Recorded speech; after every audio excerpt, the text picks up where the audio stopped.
some internet trouble. sorry أنا بطيء شوي اليوم على حظنا. اهلا مسوها يعطيك العافيه. أهلا فيكم. And you are most welcome. Inshallah, we'll start the session now. So, dear Okay. participants, Bismillah ar-Rahman ar-Rahim. Welcome to the distinguished annual event, the Queen Rania Teacher Academy Forum 2025, held under the theme Education for Tomorrow, Fostering Citizenship and Values in a Changing World. We are delighted to have you with us and extend our sincere gratitude for your valuable participation in this global educational gathering that brings together teachers, experts, and policymakers from around the world. Established in 2009 and in the line with Her Majesty Queen Rania Al Abdullah's vision, Queen Rania Teacher Academy is a non-profit organization committed to supporting and empowering educators with the skills needed to nurture and lead future generations. The Academy remains committed to providing innovative, high-quality professional development programs in Jordan and the Arab world. The QRTA Forum stands as one of the Academy's most prominent annual initiatives, offering a platform for educators, researchers, and education leaders to exchange experiences, discuss emerging challenges, and inspire meaningful change in education.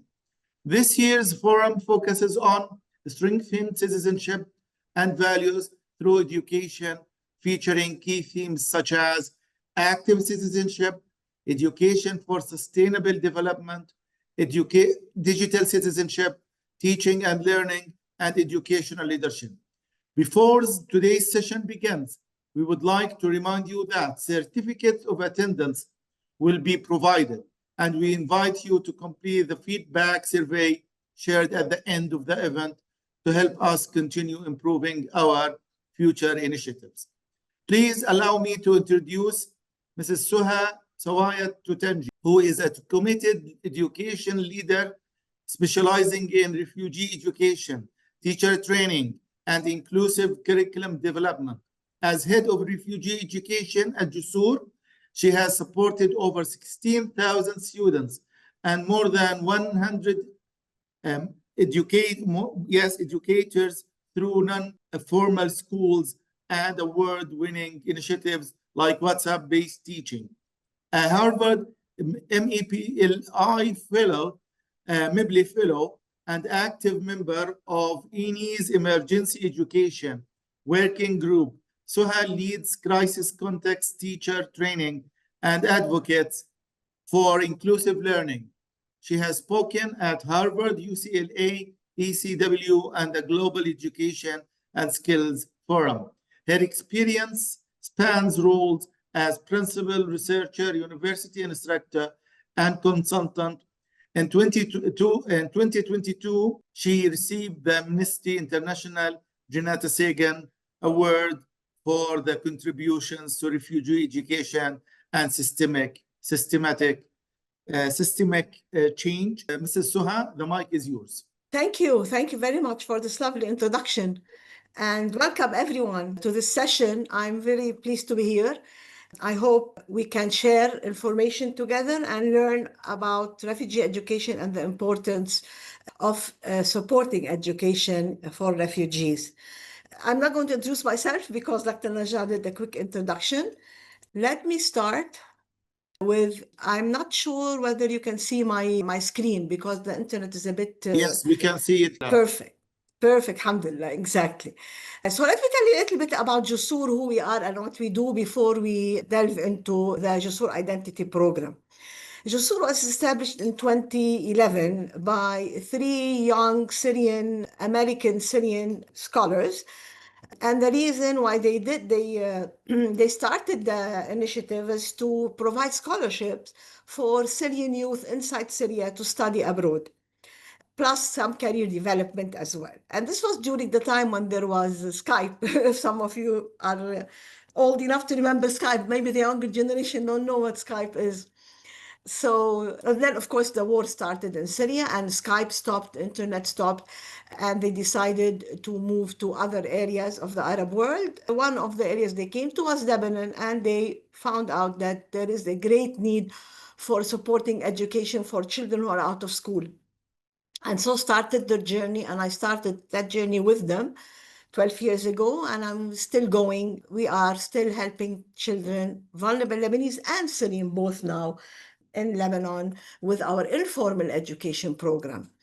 So this is a quick introduction.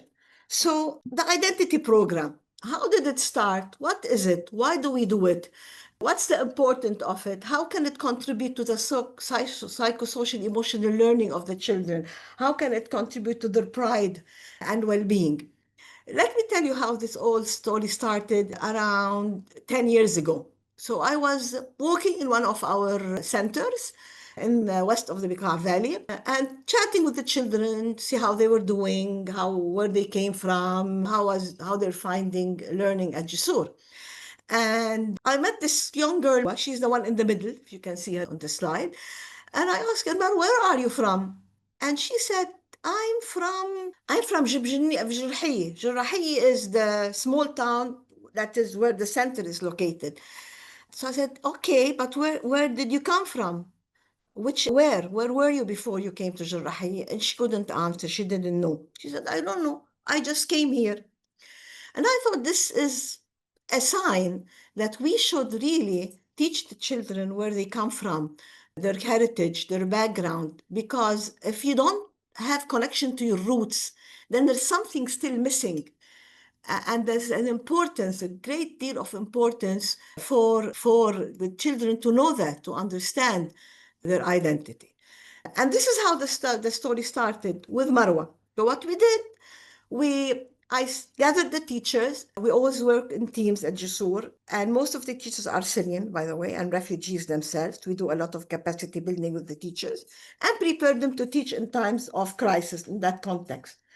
And I asked the teachers, all right, teachers, let's put our heads together and come up with an idea to teach the children about their identity. We did a bit of reading, we did a bit of exploring, and of course the teachers spoke to each other since they know the history of Syria.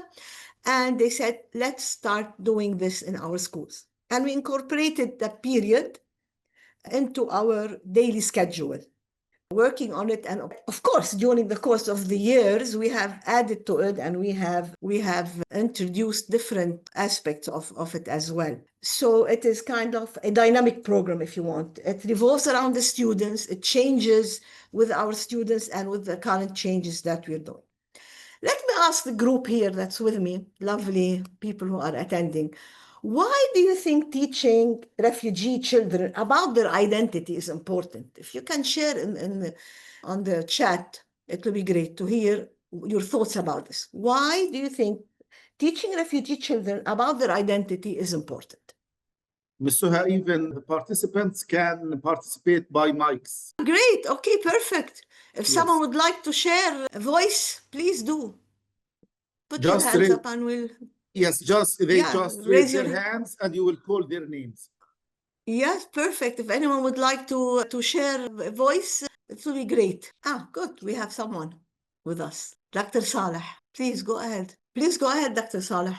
Now, very important because this to connect these refugees to their culture, background, religion, everything related to them. It's very important to connect these students, refugee students, to their background. Absolutely, absolutely.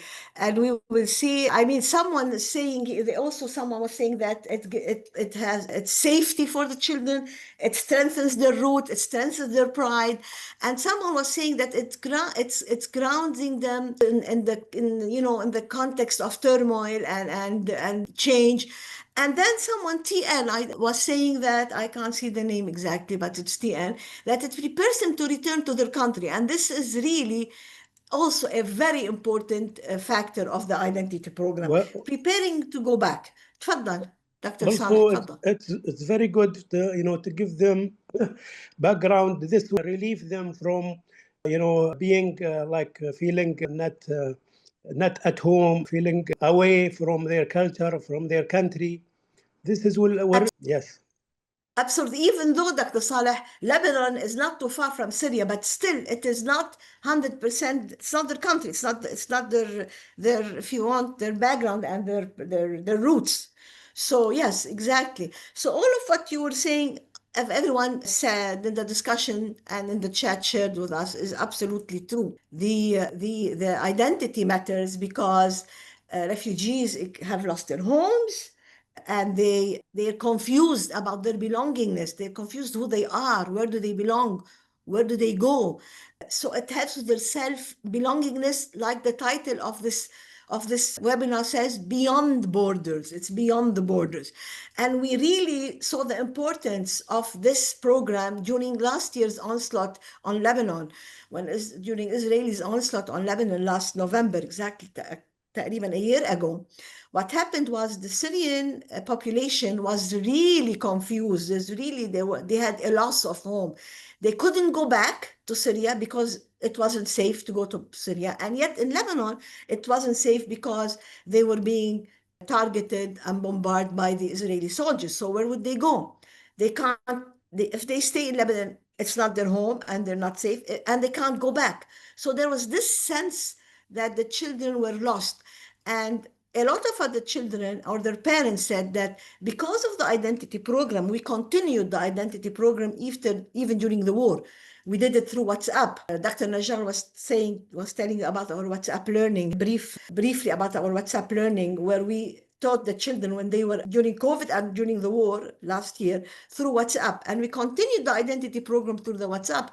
And we had lots of success stories from parents who told us that they were very pleased that we were giving them the identity program because they felt safer.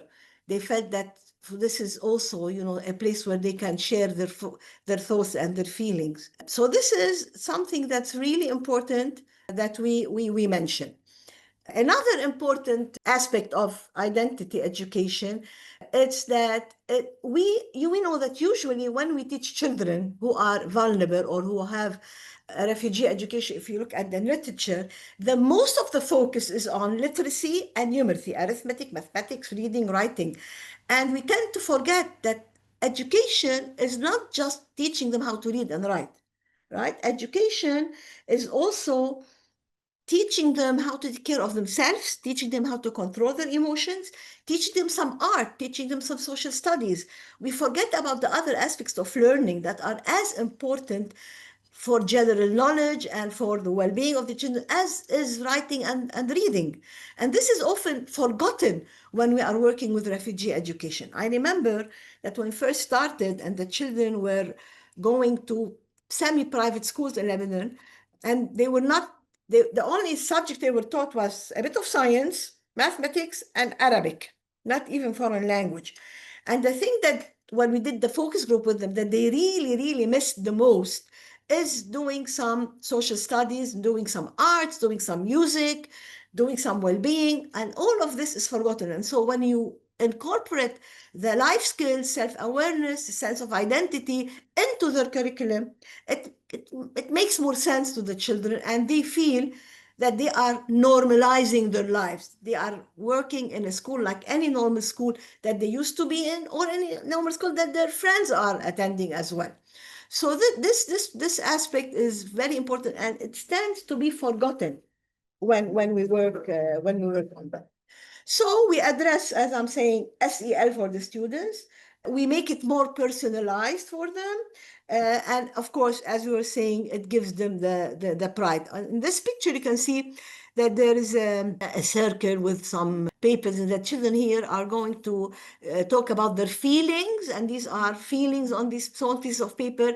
Now that they have left their country, what do they feel, and how do they express themselves? So how do we teach it? How do we teach the identity program? How is this manifested inside the classroom? So what we're doing is actually, just I need to add this, and really I'm insisting on this point, that teaching, we use it to edify the children so that they know about their heritage. It's more than learning. It's general knowledge. It's thaqafi, we call it in Arabic, rather than just reading and writing. So, for example, this is some of the ideas that we do inside the classroom. We do storytelling with them. We do role playing with them, art-based learning, group discussions, community practice, projects. So if you look at the picture here, for example, we invited the parents to come in. These are mothers, the fathers were probably at work. They came into the center and with their children, they drew the map and they located where they came from, where they lived. And if they're from Hama, if they're from Hamas, if they're from Idlib, wherever they came from, they showed the children where they are on the map. And then they traced their trip from the area they came from all the way to Lebanon, either through the Bekaa Valley or through the north or from the sea end. And they talked about their experience when they came here together as a group with the mothers. And the children, some of them were not born or they don't remember, they were too young. They asked interesting questions.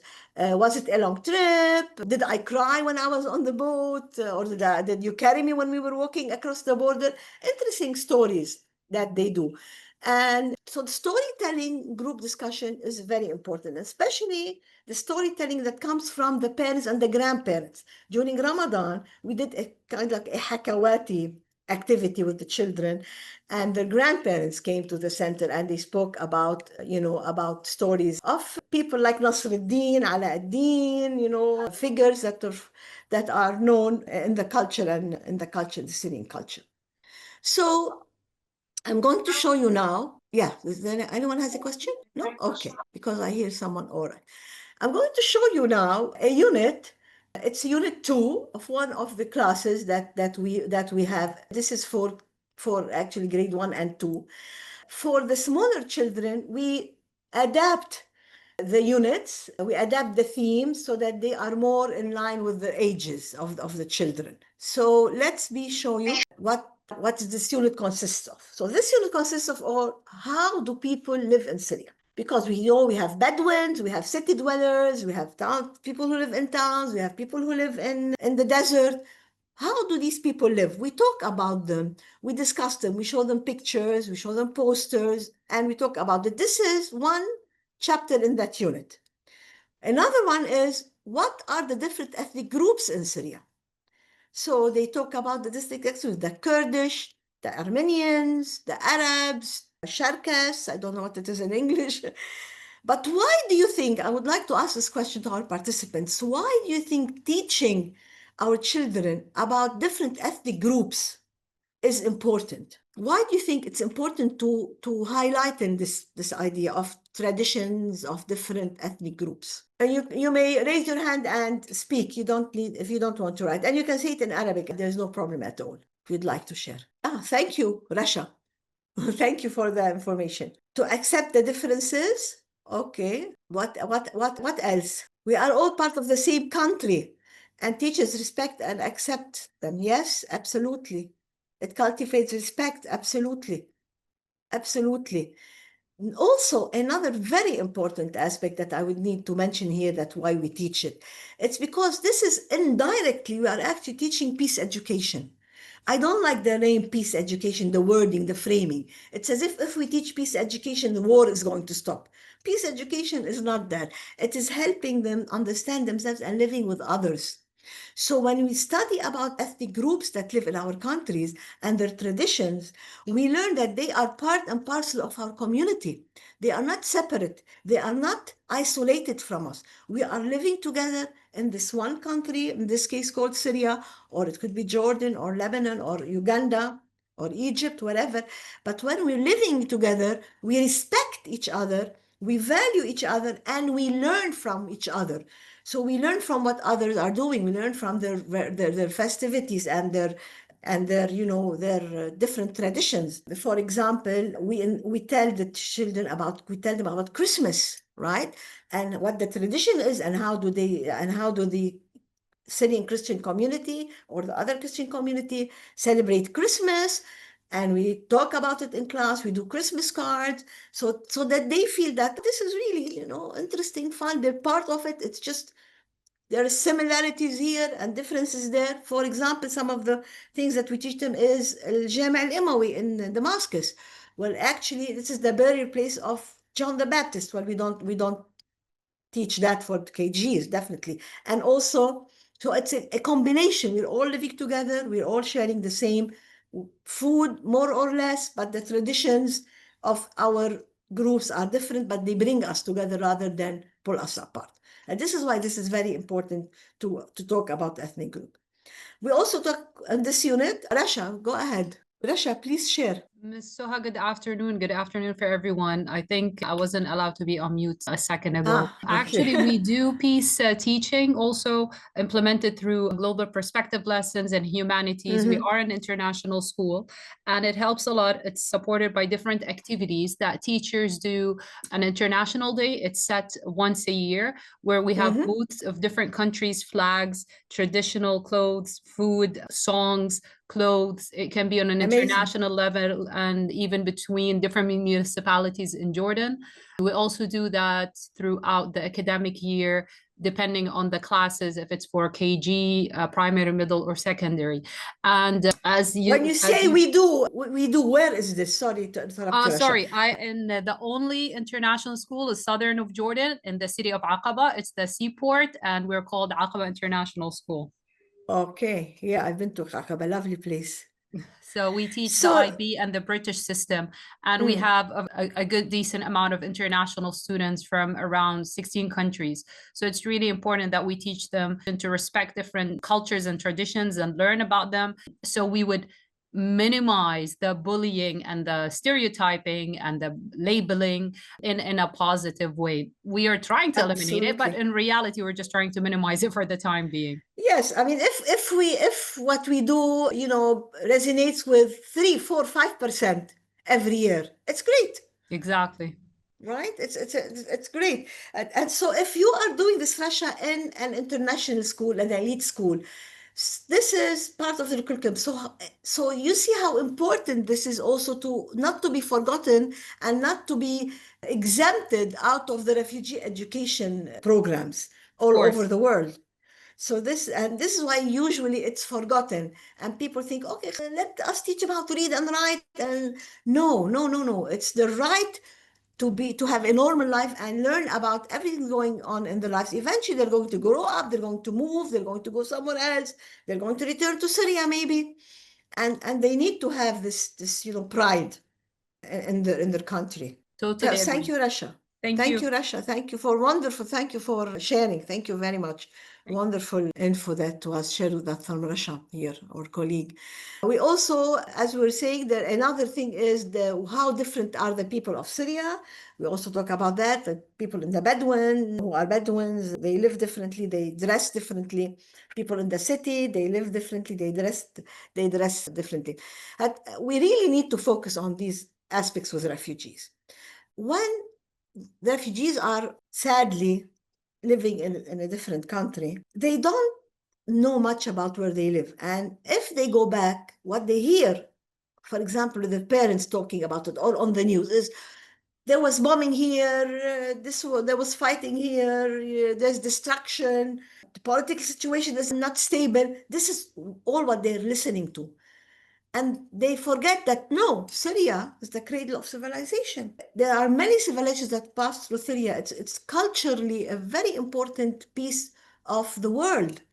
It's where a lot of philosophers, scientists came from and contributed to the world.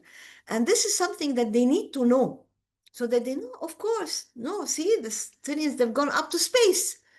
Right? We have a Syrian who won a golden medal in the running, Ghada Shu'a. We have Syrian people of Syrian origin who have, done something with the atoms, work in nuclear science. So no, we are important. It's not true that there's fighting and killing and destruction, but we have a very important history that we're proud of.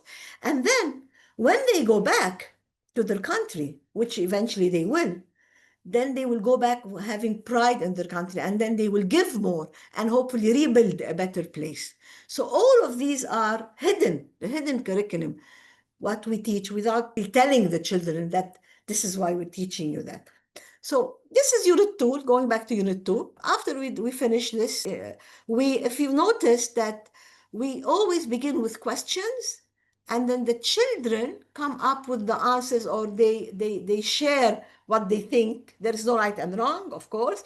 Or the parents come in, and when we ask this question, the parents answer these questions, and they are learning in this manner. Questions, answers, group talks, and this is how they learn. There's no book and pencil here. Activity-based, discussion-based, project-based. Dr. Muhammad, تفضل. Please share your views with us. Maybe Dr. Nermeen. Dr. Nermeen, I'm sorry, I didn't. Yes. Off you. All right, yes. Excuse me, Dr. Nermeen, I apologize. Would you like to contribute? Still on mute. Maybe someone needs to unmute her, Dr. Najjar. Yes. There you go. Hello? Yes, Hello. I asked her to. Yes, Dr. Nermeen. Go ahead. Thank you so much for giving me the floor. Basically from Egypt, and I was doing something like a voluntary in the USA, and I was doing something that I would like to share. When Please do. we were there, we were teaching refugees, like something from your country, that we have like a theme of the week. Maybe you can talk about the hidden gem in your country, the museum, the many things that you are famous with. Sometimes celebrations from all around the world, something that you would like to find in your country when you come back again. If there is a war in your country and you want peace, why do you want to have your country in such a situation? I would love, for example, to see the children in my country living peacefully, having a good life. So they can draw their dream, or they can just speak about it. Also, we had something that they can wear, or even a photo. Sometimes they might share a virtual tour around a museum, or some places that they are recommending for tourists to buy from, which are like cheap or something. Again, the Oriental dishes, something that they can do in the US until they come back to their own nation. Thank you for sharing. Thank you. Lovely, lovely. Yes, I mean, Dr. Nermeen, it's important also. I like the idea of the children dressing up in their costumes, of the traditional costumes. This is really good, and they like it. The children, they feel, like, hey, look, we're cool. We're wearing these clothes. Thank you very much. And so then after we finish that unit, we ask questions, short quiz questions to the students. The older ones write essays, the smaller ones do some matching. We do some fact files, posters, they draw posters, and they share their knowledge with another group or with other class. And so this is how this is an example of one of the units that we are doing in the identity program. So I'm going to show you another one, which the children have to color the governorate that they belong to in their favorite color. We don't tell them color it in blue or color it in green. We ask them to use their favorite color to color the governorate that they come from. For example, this is also a small exercise that we do. Some of the modules that we cover with the older children, even self-discovery and heritage, values such as respect, responsibility, empathy. We do this with all, but with the smaller children, it's a little bit different. Like our colleague who was sharing some info with us previously, peace building and conflict resolution. This is mostly done through using role play. So I wanted to share that with you as well. This is another sample. Here we have asked the children to, these are the older ones as well, to circle the river that runs in Syria. Is it the Nile, is it the Euphrates, or is it the Amazon River? And they have to, of course, circle the correct answer. The question underneath is where do you see that there are Bedouins working in these pictures? And they have to tick the right answer. On the other side, on the right side, they have to write 2 ethnic groups that are found in Syria and write about 2 of the heritage sites that Syria is famous for. A lot of them write about Palmyra. It's one of the most popular. Ugarit for the older ones. And then at the bottom, they will need to tick where in the picture do they think that the rural areas and the people live. So it is writing, a bit of drawing, a bit of matching that we do with the children to assess how it's going and how our project is moving on. So one of the activities that we do with them, which we're going to be doing together, is the community tree. In a while, I'll show them to you. This is, again, the children engaging in one of our centers and the jumping. If you come from this area, jump in. If you want to share, jump out. So it's like a hula hoop activity that we do. So they do a collage, for example. We bring the magazines or pictures they cut and they paste them to represent if they come from the rural area or the towns or urbans. That's an activity we do.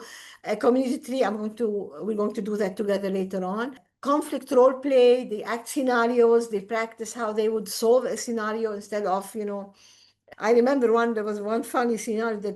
One child was being bullied and her friend pushed her, so she fell down and she hurt herself, and then they pretended to bring in an ambulance. It was very funny because they had drawn this huge car on a cardboard with a hole in it, and they put the child in the car, quote unquote, and took her to hospital.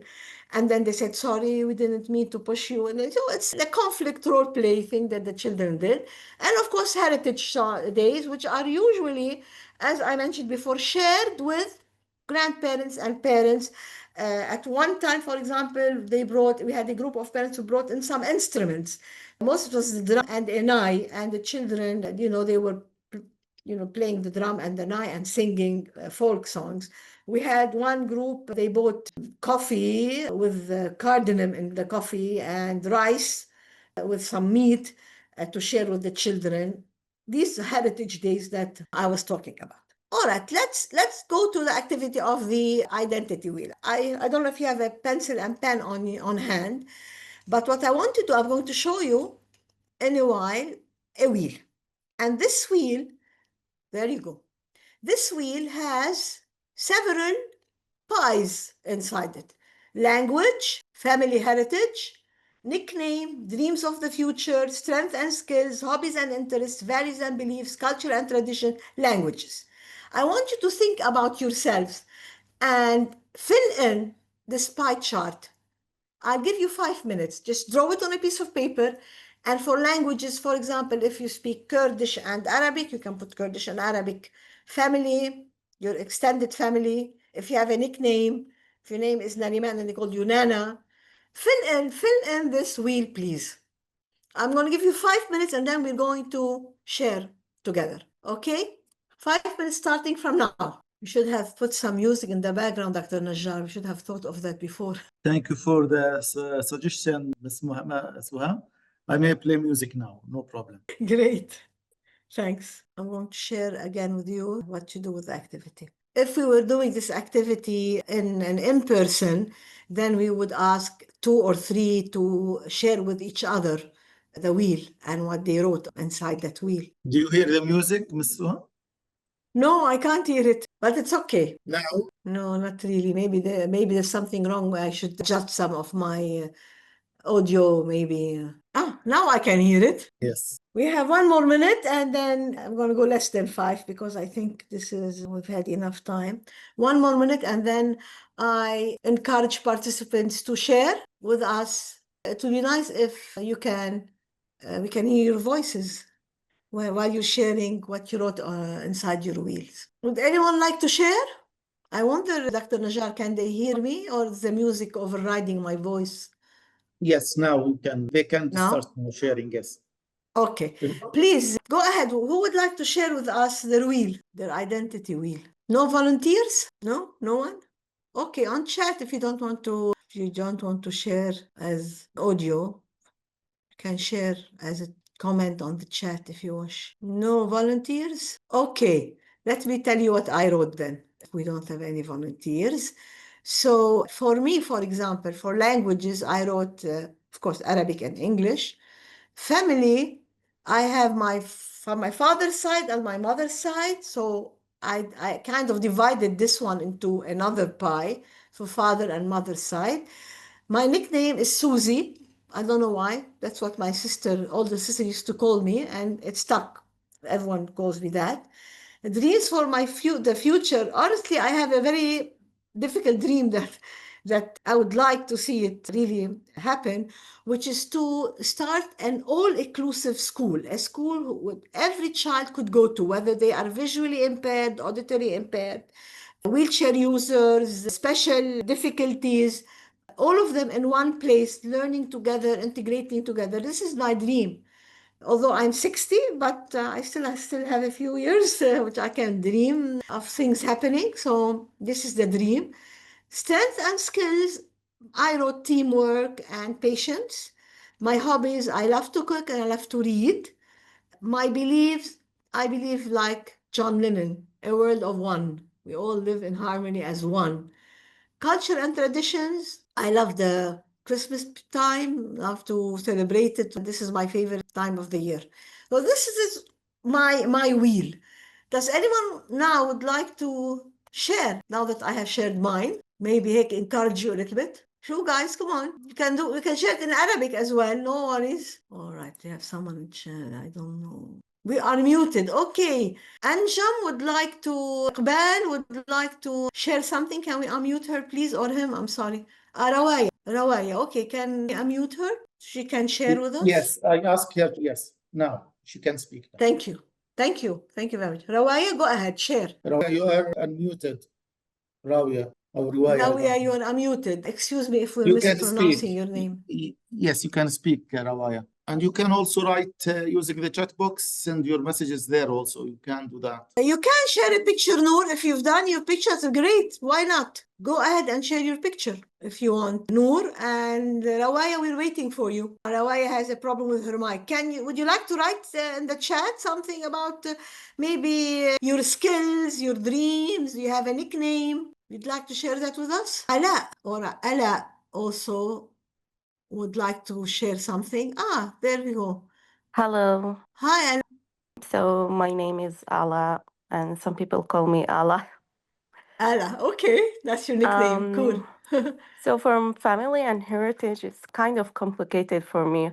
I'm from USA, Tennessee, but originally I'm from Palestine, Jordan. I lived in KSA and Dubai. Languages, it's Arabic and English, and I'm trying to learn Spanish, but still. Good luck. It's kind of hard to learn another language when you are old. And for culture, for culture and traditions, so I'm from the Middle East and America, so I do share two cultures, kind of.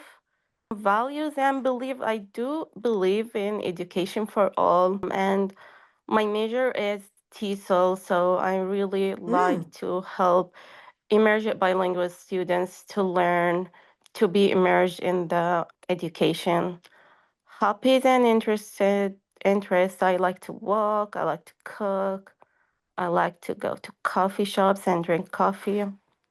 Strength and skills, I like to, I don't know about skills. I'll skip What that. is your dream? What is your dream, Ala? What is your dream? So that's also kind of complicated. Like I'm doing my PhD, so I'm just focusing on that dream. So I have long-term, short-term dreams. Oh, okay. Good luck. Thank you for sharing. Thank you for sharing. Iqbal also has her nickname is Anjo, and dream leadership role in education since she's been working as a teacher for a decade. She's empathetic. She's a lifesaver. That's wonderful. Thank you. This is wonderful. Would Noor Khamis like to share something with us? I saw her on the chat. She's written something. Noor. Joanna. Joanna Abdenoor would like to share. Go ahead, Joanna. Hello. Hello, Joanna. Is this Joanna, I'm assuming? Joanna, yes, Joanna Abdenoor. Yes. Go ahead, Joanna. Yes, I'm from Lebanon. I live in Saudi Arabia. My language is Arabic, French, and English. My family, I have two daughters, Ayla and I. My nickname is Jusoor. My dream is to build my own business in Lebanon. And my hobby is swimming and tennis. My culture, you know, every year in Lebanon, we celebrate Christmas and Easter. So we go to Lebanon to celebrate with our family. Nice. And I believe in myself.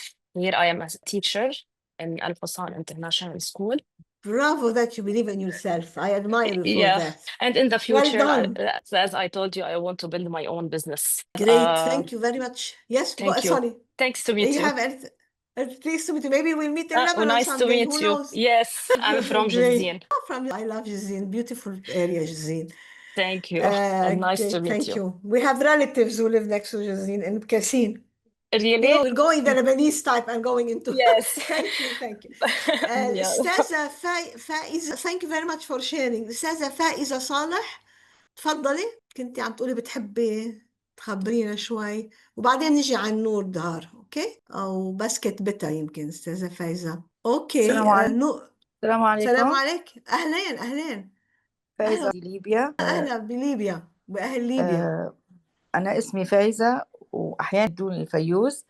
اسم العائلة اللانجويج لغة عربية بس الانجليزي مش very good. يعني التريننج انا مدربة على مستوى التعليم الالكتروني. ثقافتي اغلبها تعليمية تدريبية. يعني انا اتخصص في علم طالبة ماجستير في علم الاجتماع. السكيلز الحمد لله انا عاملة بدرجة ممتازة جدا مع الحاسوب، مع التعليم الإلكتروني، مع أدوات جوجل، مايكروسوفت. Another question. What's شو الدريمز؟ What are your dreams? شو هيك عندك أحلام للمستقبل؟ أنا أتمنى أنك على ما يريد من التعليم، لأن بالتعليم حتنفتح له بوابة كل شيء. صحيح. خاصة صحيح. في ظل التطور الحالي في الإلكتروني أو المجال التكنولوجيا. ما فيش حاجة صعبة، بس في حاجة اسمها التوجيه نحو تعليم معين يكون له الاستفادة الكبرى من الوقت اللي يقضيه. يعني على الأقل في ليبيا أعتقد أن أرخص شيء أصبح الدخول على الإنترنت. يعني أنت تقدر تخش على كل المواقع. فأنا طيب سؤال. يستفيد.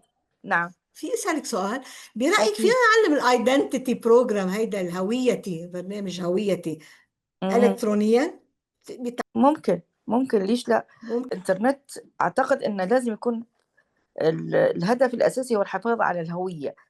ممكن يستعمل حتى عن طريق استعمال الكالتشر والثقافات اللي عنده في توصيل المعلومة. حلو. رح نستفيد من معلومتك ونزيد عليها نحن ونعلم على الواتساب زيادة بعد. شكرا لك. شكرا. نودهار تفضلي. سوري الجندر بعتذر. سلام. بليز السلام جوين. عليكم. سلام. أهلا. أنا اسمي نور. من أوكي. تربية من تونس. أهلا وسهلا. شكرا. أهلا. تونس فيها شقفة من لبنان. بتونس قرطاج. تفضلي. وأتحدث العربية والفرنسية والإنجليزية. أيوة. وماذا أيضا أحب تقاليد بلادي جدا، لأن ما هو أحلى تقليد عندك لديك العزيز على؟ أنا من جنوب تونس، فنحن جدا فالمرأة لا مكان عندنا، لأننا تونس. لأن المرأة هنا المرأة هي أم الوطن. يمكن بعد عنا نهتم بالتعليم أيضا جدا في تونس، وهو من يعني من أكثر الناس والعلماء تجدهم في كثير من البقع في العالم هم تونسيون الأصل. حلو. شكرا للمداخلة. شكرا لك. شكرا دكتور نجار. قد عنا بعد وقت؟ ضايل 30 minutes. good. go on نودهار. سوري تفضلي كفي. وفي القصة أنا أريد أن أزيد من مهاراتي في الحياة، أن يكون لي دخلا تقبلي، لأن محبي التعرف على خفاء كون ليس كل شيء متاح كان، بل علينا السفر لأكثر من لنتعرف أكثر ولكي نعرف من أنفسنا. وأيضا شكرا. أنا كثيرة المواهب. كنت بالأساس رياضية، كنت ألعب في المنتخب التونسي لرياضة الجيدو، ولدي عديد المشاركات في عديد من النوادي وما يتعلق بالأطفال والتربية والتنشيط كلهم من مهاراتي يعني. شكرا للمداخلة. شكرا لك. غياد تفضل. شكرا. Yes, hello everyone. Hi, Hayat. Hi, my name is Gayad. Some people my family call me Bakulitsa. It's a Serbian word, means a snowflake. Okay. Yes, I have. I like it. Thank you very much. I have 2 children, a boy and a girl. My dreams in the future is peace for everyone, of course. My only dream is peace for everyone. It's the best dream. Yeah, it is. My strengths or skills, I'm a fashion designer also. It is one of my hobbies. My culture, I'm from Jordan, so my culture is the best thing in tradition is hospitality in Jordan. And True. Mansaf. I Mansaf is agree the with best you on that. also. Yes, I also speak English and Arabic. Thank you everyone. Thank you for sharing. Thank you very much. That's lovely. We'll hear one more. Abdel Jabbar. It says عبد M, so الجابر. I'm not sure. Abdel Jabbar. So, all right. I'm not sure what the M stands for.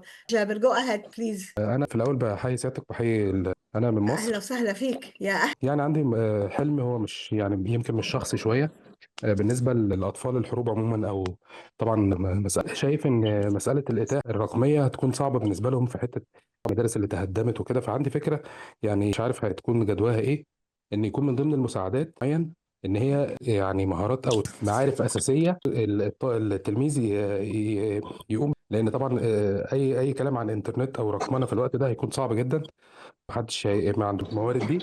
ففكره ان الكتيبات توصل مع المساعدات بس تكون مجهزه ان هي توفر التعلم الذاتي لمهارات اساسيه او لمعارف اساسيه زي الكتابه الحساب، يعني حسب اظن هيبقى شيء عظيم جدا.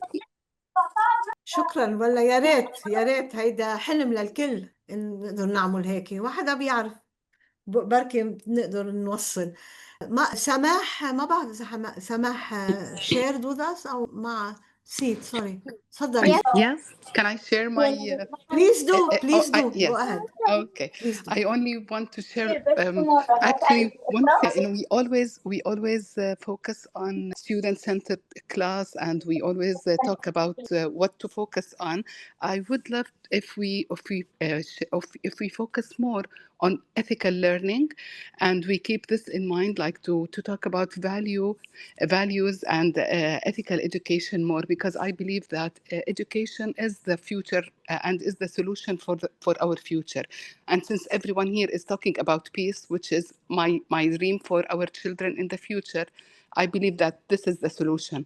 So talking about to have a curriculum that focus on on values is a solution, I think. Samah, where are you from? Where are you joining us from? I'm Jordanian. I worked in Saudi Arabia for 25 years, but I am visiting my kids in Canada. In Canada. Okay. Wow. Yeah. So it's early in the morning. I hope you're having your Yes. coffee. Yes, I am having my coffee. I agree, Sama. And this is why, if you notice on the wheel, we have values and beliefs as a pie in the wheel. Yes. Because Yes. as you said, values and beliefs are very important. And they are different. Your values might be different than mine or someone else. So are your beliefs. We all have different beliefs. Some are in common, some are different, but we have to value and respect other beliefs that are, of course, within. We're not talking about beliefs that say, go and, I don't know, yes, of attack course, but someone. we're talking yes. about the common values, exactly, the common values exactly. that we all agree on. Yes. Exactly. Thank you Yes. very much for sharing. I like Samah. the wheel. I joined the webinar late, so I didn't know what you started with. But when I saw the wheel, I really liked it. Thank you so much. Excellent, excellent. Go ahead and use it. Thank you. Yeah, I will. I will. And you can add other components to it if you want. It's not like just you can just add, remove, divide it differently. Yes, of course. So, Thank you. so let's go back one step again. Now we've done this, and I'm very happy to see that a lot of you have really done that. The outcome of this wheel with the children is to encourage self-awareness and recognition of the multiple layers of identities that we have. So I'm a woman, I'm a mother, grandmother, I'm a teacher, I'm a friend. All of these are part of my identity. I have multiple layers of my identity. And Self-awareness is part of this and very important, and the children need to also learn. They might not go into the layers as deep as we do because we are much older, but these are very important for them to keep in mind. I'm going to share with you now a short video of one of our classes and the identity. We have about 15 minutes to finish. Okay, this is a short video. I'm about to finish, and then we're going to go to the meal, how we do the outcomes, and then we're off. Thank you for reminding me. Okay, so this is a short video on one of our classes. This is Mr. Jihad, who is one of our star teachers, and he was one of the teachers who helped actually work on the identity program and improve it during the years. Okay, there we go. يلا شايفين اول كلمه هون؟ عندكم يعني هاي شايفينها؟ حطوا عليها الاولى يلا حطيتوا ايدكم على الكلمه الاولى؟ هاي الكلمه هي مدرج بصره بصوا عن صوره مدرج بصره يلا هيك هيك وين المدرج بين هدول الصور؟ اخر كلمه وين طلعت حلب من دول عندك؟ حكينا على عفان دبلو حكينا على الاكس يعني هون حطوا على الاكس يلا بدي بدكم تحوطوا علم سوريا وين لبنان؟ وين خريطة لبنان؟ So this was a short video on one of the classes. It's not one lesson. This is several lessons that we have, of course, combined. So how do we measure all of this, right? How do we measure if the children are really learning from what we're doing, if we are really reaching the target that we want to reach? What we do, we have what we call a baseline and end line that we do at the beginning of every year. When the academic year, of course, when the children come to school, we ask them questions about their values, their conflict management. We observe them. We look at their critical thinking, their empathy, their identity. We measure those. And then at the end of the year, we do another measurement, and then we graph them. This is a small graph. And then we put it in something like that. This is grade 1. And I would like you to look at the last one, identity and cultural heritage. From 3.37, it went to 4.34. It jumped. This is the blue one is the baseline, and the orange one is the end line. So we can see that there is a lot of improvement in all of the areas: personal hygiene, conflict management, critical thinking, civic value. See how we are incorporating not only the empathy and compassion and social awareness, but we also teach them critical thinking, academic engagement. It's all a package, and we do not isolate them. This is very important. So this is grade 1. But as we go over to grade 2, we find also a little bit more of improvement when it comes to empathy and compassion. Maybe because they're older, so you see it's 2.51, it's gone up to 3.87. Maybe because they're older, so compassion is an idea that, that they can relate to more than the younger ones. And for grade 3, the biggest difference in the baseline and end line for grade 3 is in the identity heritage. It's higher than grade 2 and grade 1. Because again, maybe a factor might be that they're older, a factor might be, one of the factors might be that the parents were involved more, but we see it has gone up from 2.75 to 4.8, nearly 5. So our range is 1 to 5, that's our range. 1 being the least and 5 being the high. So 1 is never, the child has never done any conflict management, or has never been able to work on critical thinking, to 5, now they always can do it. So it's a range from 1 to 5. And then, of course, as you see here, look at the improvement in emotional awareness. And this is very important, 2.30 to 4.10. And so this shows us that the SEL skill growth that we're working with, this, which includes identity, social awareness, cultural heritage, plus other things, civic values, is working. And this is really something amazing that we have come to find. Some years are better than others. Last year, we had a little bit of a problem because the year started a bit later. We taught, as I was telling you, through WhatsApp during the onslaught on Lebanon. And then in January, we went back to in-person teaching, although we continued doing some of this on WhatsApp. So this is after we do that, after we've finished with the graphing, we then write it down as something that you can read and share. For example, in grade 1, we saw significant growth in the 12 domains, stronger in empathy and engagement. In grade 2, for example, the strongest was the competency that has to do with academic engagement and social awareness. In grade 3, civic values, identity conflict. So we put all this, and this is very important for us because we use it to improve, learn, and add and adapt to our program. This is why I was saying that at the beginning that our program is also, it's dynamic. That's what I mean. We change, we learn, we move on, we add stuff to it more every year or make changes to it every year. So I'm going to leave you with this final activity, which you can do later on. We open the door for questions and some, conversation, chatting here. It's called, which we do with the children, this is called feeling mapping. It's a tree. And if you have time, we can give you 5 minutes, but it's okay. We might not have time for that. Green is the color for someone who gives you comfort. Blue is someone who inspires you. And red is for someone who you connect to when you have painful feelings. So green is for someone who gives you comfort. Blue is for someone who inspires you in the family or in the world. And the red one is for someone who connects to painful feelings. You connect that person, it's a negative connection to painful feelings. And what we ask the children to do is to write the name here of the person in the color that they choose. And if they don't want to write the name of the person, they don't have to, because sometimes connecting to painful feelings is painful, obviously. So children don't sometimes like to that. But we ask them to fill that tree. And then most of the times, our psychologist has a look at them. And then if there is a red flag somewhere, she meets with the children, with the child, and sits with them to see why is this red. We discovered, for example, in one of our sessions that one of the children, his stepmother, sadly, when he would arrive home, he had his stepmother in red. It's painful feeling. And it was on the top here, the top branch.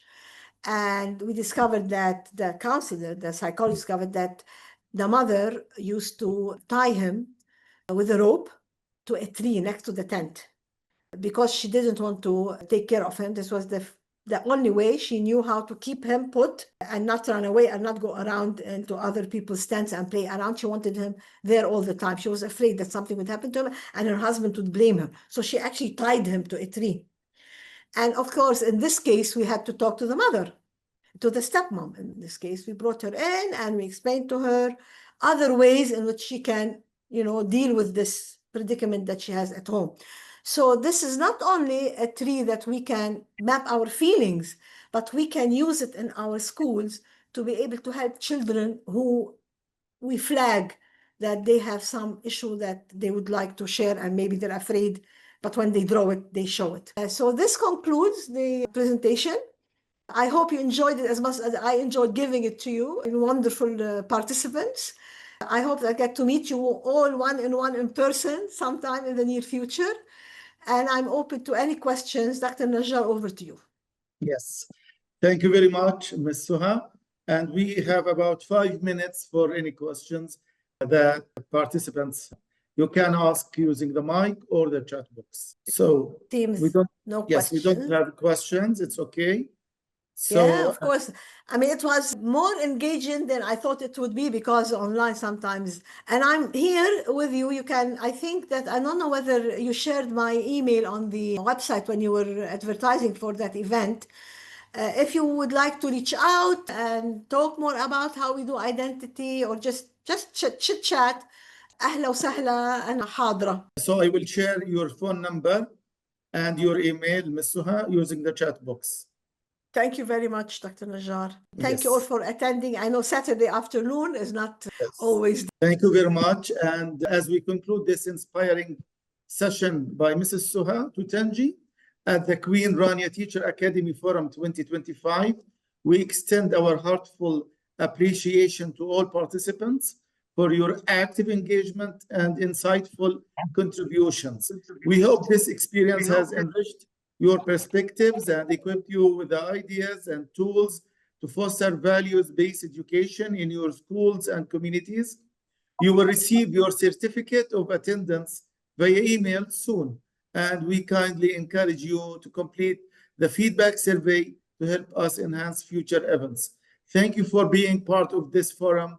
We look forward to welcoming you again at upcoming QRTA events. Thank you very much and see you inshallah. Salam. Bye-bye, everyone. Goodbye.